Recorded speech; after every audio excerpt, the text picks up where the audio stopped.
ikaw nagligtas sa akin.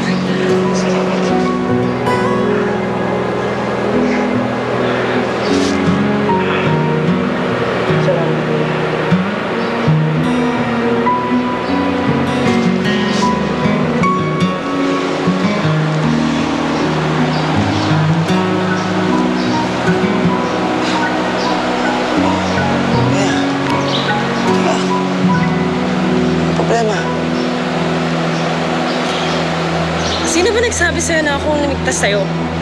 Eh, iniwan lang naman dito sa ospital eh. Doon sa probinsya. Nagpunta lang ako dito para sabihin sa'yo na tigilan mo na ako. Please?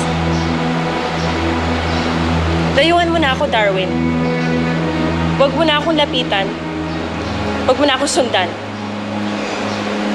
Eh, teka na. Eh, ano ba pinagsasabi mo dyan, ha? Eh, ano ba? Hindi mo ba ako naiintindihan? Ilang beses ko ba dapat sabihin sa'yo?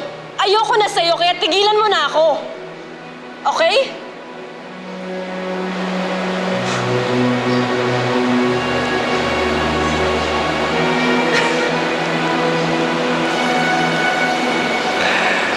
Alam ko na.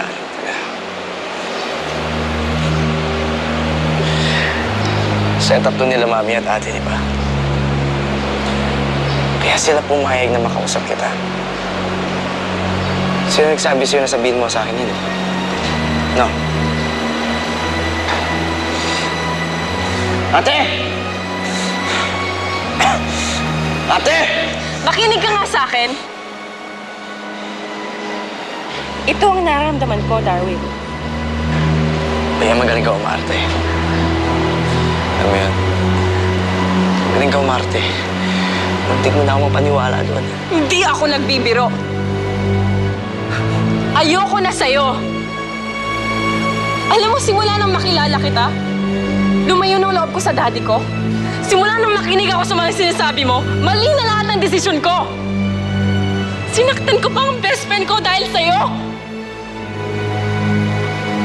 Kaya tama na, Darwin.